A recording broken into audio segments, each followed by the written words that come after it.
From the Detroit Free Press, it's Wednesday, November 4th. Here are today's top stories, presented by Bush's Fresh Food Market. Bush's has over 4,000 Michigan products, including the freshest fruit and vegetables, meat, seafood, and baked goods. Stop by one of Bush's 16 locations for the personal service you expect from your neighborhood grocer. For the Detroit Free Press, I'm Kerry Jr. II. Happy day after Election Day? Maybe not.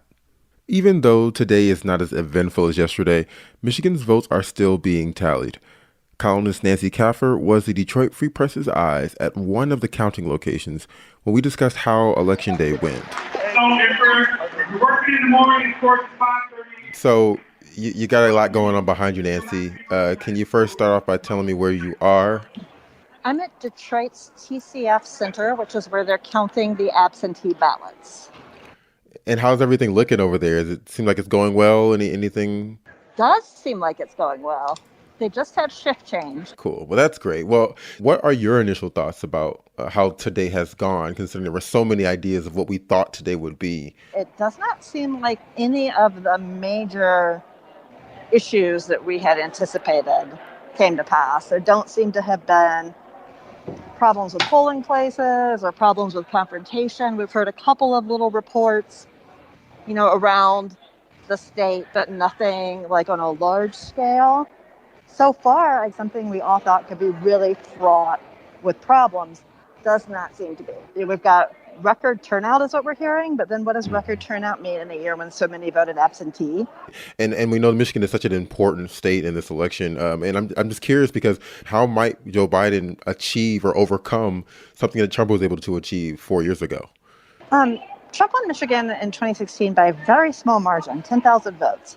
And that is like bad weather is like the swing in that, it's not a significant margin. Michigan had previously gone blue in every election since 1992. So it was really surprised everyone in 2016 when it went for Trump. And I think that whether or not Michigan would flip back blue or stay red has been a big question for a lot of people. One of the things that I think people now realize that Hillary Clinton ran a campaign that sort of took Michigan for granted. She didn't visit here that much, didn't campaign here that much. My understanding is that they thought it was safe. They didn't devote a lot of resources. Biden has not made that mistake. Even with the pandemic, he's been here. Harris has been here. He and Barack Obama were here. They're campaigning hard here. And he's run a much more Michigan-centric and Detroit-centric campaign.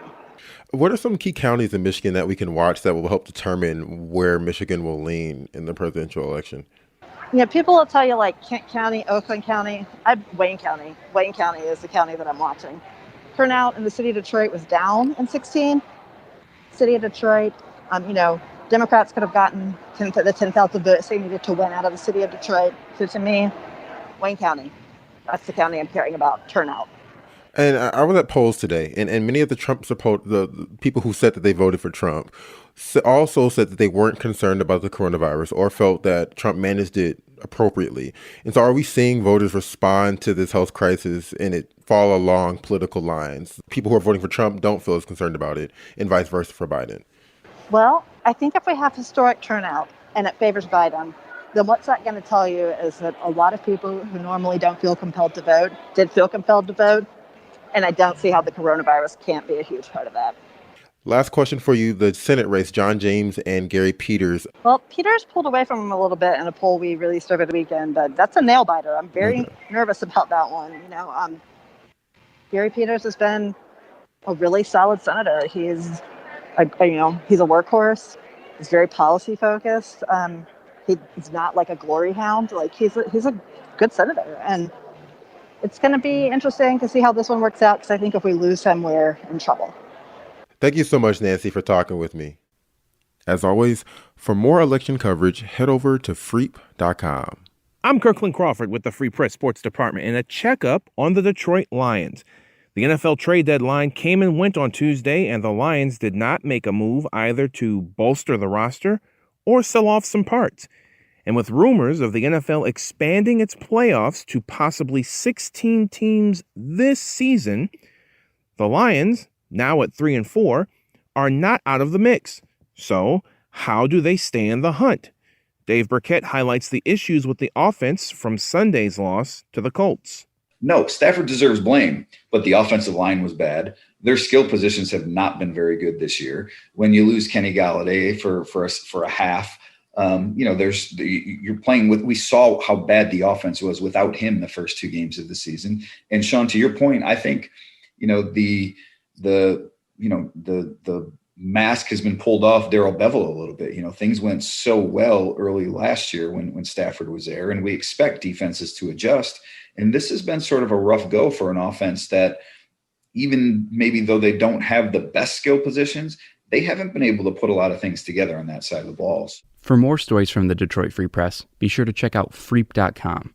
That's FREEP.com. If you're a fan and want to support our quality local journalism, subscribe. Go to freep.com/